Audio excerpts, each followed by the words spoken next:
Office material. Is that on? It is now. Okay, it's going. All right. Number box or whatever. FTV. That's coming out. Answer forgot to bring. How most of my meetings start. All right, where's the next report? Oh man, I FTV'd it. Yeah, my real name is Rank. That's not some clever stage name that I came up with. It's a family name. I'm the third. What happens when your dad's family from West Virginia? It's a lovely place. If you ever get a chance to go there, don't. Unless, of course, you only got a week to live because every day there feels like a frickin' eternity. I don't know if you guys are aware of this, but there's actually a law in West Virginia that you cannot have a building more than 30 feet high. Because it would be an endless line to jump off of.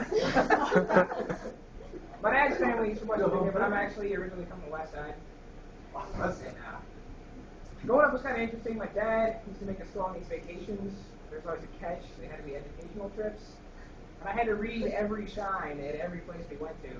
If there was a tour, I had to ask a certain amount of questions before we could move on to something else.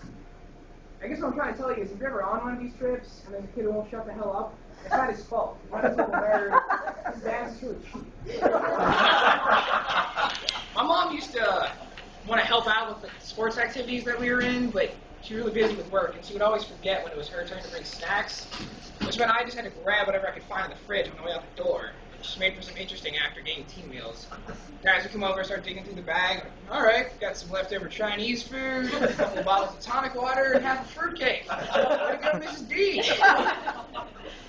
I like to jog at the park around my house, and inevitably someone's dog always comes running up to me, and they tell me the same stupid thing every dog owner says. Like, oh, it's okay.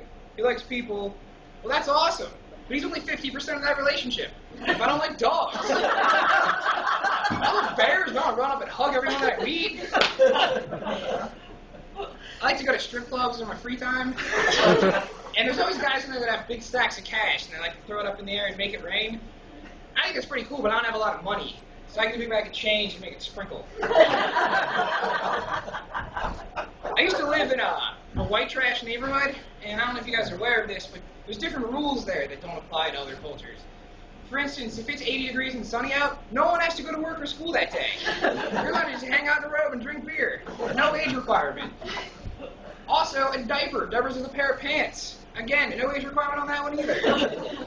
And it's socially acceptable to park a pontoon boat in your front yard. I heard it doubles as a wet bar on the weekend. Have you ever seen a guy who's really excited to hang out with 9 girls by himself? That dude's either gay or never done that. Because unless you look like Brad Pitt, that day's not going to go the way you think it is. You're about to spend all day at the mall getting ignored or used as a human coat rack while you listen to renditions of What Happened on Dancing with the Stars and What's Hot in Shoes. I was recently applying to grad school, and there's a word count on that, and I think it's a good idea. I would like to apply that to real life. Next time my girlfriend's yelling at me, be like, all right, in 300 words or less, tell me what I did wrong, and if you go over, I get to watch the Reds game in silence. Whenever an athlete retires, they always have the same stupid cliche press conference where they talk about, oh man, this is what I've done my whole life, and I don't know how to give it up and move on. As if no one else has ever had to do that. Hey, look, buddy, my whole existence used to be eating graham crackers and taking naps, and it was awesome. But at some point, you gotta move on and do something else in your life. I recently started working at an office again, and I got to pick up on the weird things that happened there that I forgot about, like the giant emphasis placed on office supplies.